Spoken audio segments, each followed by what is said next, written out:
Assalamualaikum warahmatullahi wabarakatuh. Perkenalkan, nama saya Sahar. Saya adalah siswa SMA Peranata Insani Islamic School. Pada kesempatan kali ini, izinkan saya menyampaikan sebuah kultum singkat yang berjudul Sunnah-Sunnah Puasa di Bulan Ramadan. Bismillahirrahmanirrahim. Alhamdulillahirabbil alamin wa bihi nasta'in wa ala umri dunya wamaddin wassalatu wassalamu ala asyrafil anbiya wal mursalin wa ala alihi wa sahbihi ajma'in, amma ba'du.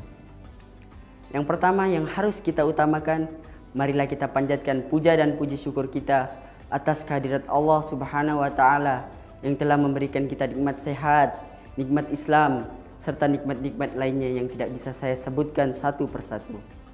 Salawat serta salam semoga tetap tercurahkan kepada Nabi baginda kita, Nabi Muhammad SAW, yang telah membawa kita dari zaman jahiliyah menuju ke zaman yang terang menerang seperti saat ini.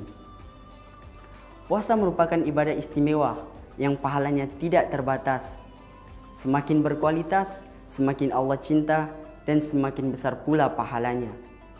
Jika ibadah lain pahalanya 10 hingga 700 kali, maka puasa lebih daripada itu. Allah sendiri yang menilai puasa dan Allah memberikan pahala yang tidak terbatas. Semua amal anak Adam alaihissalam dilipat gandakan. Satu kebaikan dibalas dengan 10 kebaikan yang serupa sehingga 700 kali. Allah Azza wa Jalla berfirman, kecuali puasa, sungguh puasa itu hanya untukku dan aku akan sendiri yang membalaskannya. Hadis riwayat Muslim, An-Nasai, Ad-Darimi dan Al-Bahaiki. Maka hal yang perlu kita lakukan di bulan Ramadan yang suci ini adalah mengamalkan sunnah-sunnah Rasulullah SAW yang telah beliau ajarkan. Sunnah Rasulullah SAW yang pertama adalah makan sahur. Rasulullah SAW bersabda, "Tas sahuri fa inna fis sahuri barokah." Makan sahurlah engkau, karena makan sahur itu berkah. Hadis riwayat Bukhari dan Muslim.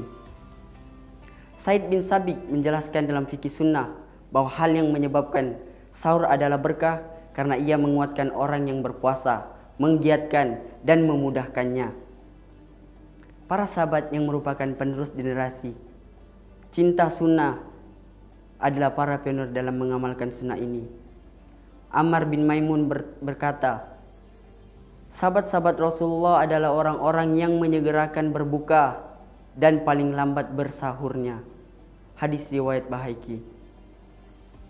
Kapankah waktu yang disebut oleh Rasulullah SAW dan para sahabatnya untuk mengakhiri sahur? Zaid bin Sabit menjawab pertanyaan itu yang ditanyakan oleh Anas bin Malik. Dari Zaid bin Sabit berkata, kami dan Rasulullah SAW makan sahur, kemudian kami melaksanakan sholat subuh. Kemudian Anas bin Malik kembali bertanya, berapa jarak kira-kira di antara keduanya? Zaid menjawab, 50 ayat. Hadis riwayat Bukhari.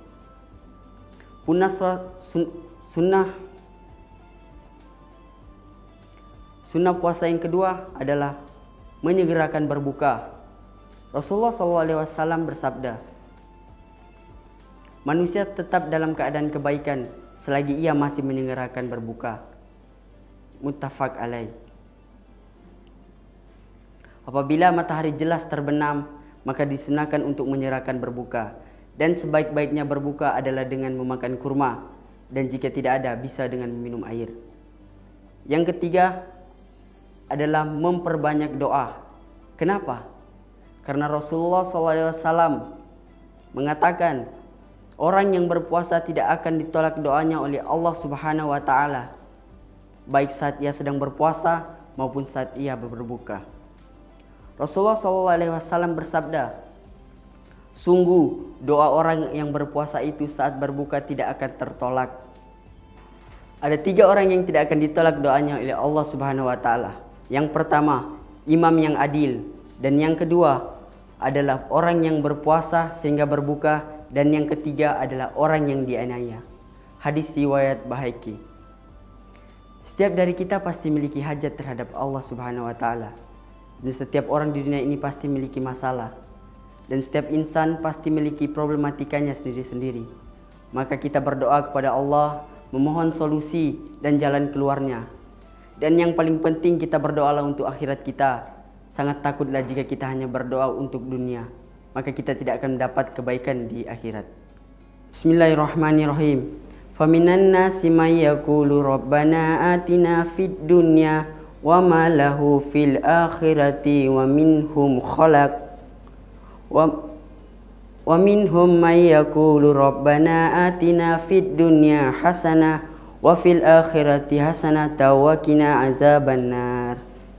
Di antara manusia ada yang berdoa, "Ya Allah, berikanlah kami kebaikan di dunia," maka dia tidak akan mendapat kebaikan dan kesenangan di akhirat kelak. Dan di antara mereka ada yang berdoa, "Ya Allah, berikanlah kami kebaikan di dunia dan kebaikan di akhirat, dan peliharalah kami dari siksa neraka." Quran Surah Al-Baqarah ayat 200-201. Sunnah puasa yang keempat adalah menghindari pembatal pahala puasa. Puasa pada hakikatnya hanya menahan lapar dan dahaga. Rasulullah SAW bersabda bahwa hakikat puasa bukan hanya sekedar menahan makan dan minum, tetapi juga menahan diri daripada perbuatan yang sia-sia dan keji. Karena di antara sunnah-sunnah puasa adalah meninggalkan dan menjauhi segala bentuk maksiat, misalnya perkataan kotor dan mengumpat. Puasa adalah perisai, maka barang siapa yang sedang berpuasa, maka janganlah dia berkata keji dan mengumpat. Dan apabila ada orang yang mengajaknya bertengkar, hendaknya ia berkata, "Aku sedang berpuasa." Muttafaq alaih. Demikian pula orang yang berbohong, berdusta, mencuri, korupsi, dan segala hal yang Allah haramkan, harusnya semuanya dijauhi. Barang siapa yang tidak meninggalkan perkataan palsu dan pengamalannya, maka Allah tidak mempunyai keperluan untuk meninggalkan makanan dan minumannya. Sunnah puasa yang keenam adalah sholat tarawih, sebuah ibadah muakkadah yang kita tidak dapat di bulan lainnya kecuali di bulan Ramadan.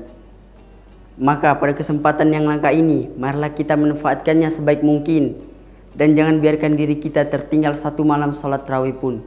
Dari Abu Hurairah, ia berkata, Rasulullah SAW menganjurkan sholat malam pada bulan Ramadan, tetapi tidak mewajibkannya. Maka Rasulullah SAW bersabda, barang siapa yang melaksanakan sholat malam pada bulan Ramadan dengan mengharapkan perhitungan, maka ia menghapus dosa-dosanya yang telah berlalu. Hadis riwayat Muslim. Sunnah puasa yang keenam adalah sholat witir. Tak hanya sholat tarawih, sholat witir juga disunahkan dalam menutup qiyam Ramadan kita. Bahkan sholat witir ini adalah sunnah di seluruh bulan, tak hanya di bulan Ramadan. Sesungguhnya Allah Azza wa Jalla menambahkan kalian satu sholat, dan lakukanlah sholat tersebut setelah sholat isya dan sholat subuh, yaitu sholat witir. Hadis riwayat Bukhari. Sunnah puasa yang ketujuh adalah tadarus Al-Quran. Kita memperbanyak bacaan Al-Quran kita, dan kita berusaha menghafalkannya serta mentadabburinya. Dan lebih baik lagi jika kita mempelajari Al-Quran dan berusaha mentafsirkannya. Dari Ibnu Abbas, ia berkata, Rasulullah SAW adalah orang yang paling dermawan, dan kedermawanannya memuncak apabila di bulan Ramadan, ketika Jibril menemuinya, dan Jibril menemuinya setiap malam untuk tadarus Al-Quran. Rasulullah SAW lebih murah hati melakukan kebaikan dibanding dengan angin yang bertiup. Sunnah puasa yang ke-8 adalah infak. Seperti yang disebutkan hadis sebelumnya, Rasulullah SAW adalah seorang yang paling dermawan. Kedermawanannya memuncak di bulan Ramadan. Sungguh beliau lebih murah hati melakukan kebaikan dibandingkan dengan angin yang berhembus. Sunnah puasa yang ke-9 adalah memperbanyak amal soleh. Banyak ulama yang memaknainya dengan sangat luas, bahwa sunnah puasa bukan hanya sedekah dan tadarus Al-Quran, tetapi juga memperbanyak amal soleh. Apapun bentuk amal solehnya,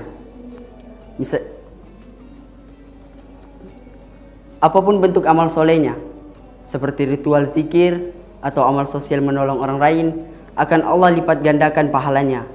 Sesungguhnya orang yang menolong orang lain di bulan Ramadan, pahalanya sangatlah besar, sehingga Abu Hurairah pernah meninggalkan iktikaf di Masjid Nabawi demi menolong orang yang kesusahan. Sunnah puasa yang selanjutnya adalah iktikaf. Banyak kaum muslimin yang sekarang ini lupa bahwa iktikaf adalah merupakan 10 terakhir di bulan Ramadan. Ia menunjukkan bahwa 10 terakhir mempuncak pada bulan Ramadan. Tapi banyak orang yang menggunakan waktu-waktu tersebut dengan berbelanja, mempersiapkan lebaran, persiapan mudik dan sebagainya. Sangat bertolak belakang dengan apa yang dilakukan oleh Rasulullah SAW dan para sahabatnya. Dari Aisyah radhiyallahu anhu berkata, Rasulullah SAW apabila telah memasuki 10 hari terakhir di bulan Ramadan, maka dia akan menghidupkan malam, dia akan membangunkan keluarganya dan mengencangkan pinggangnya. Muttafaq alaih. Demikianlah kuntum singkat yang bisa saya sampaikan. Mohon maaf bila ada tutur kata yang menyakitkan. Kekurangan itu milik saya, sedang kelebihan itu datangnya dari Allah Subhanahu wa taala. Wabillahi taufik wal hidayah. Wassalamualaikum warahmatullahi wabarakatuh.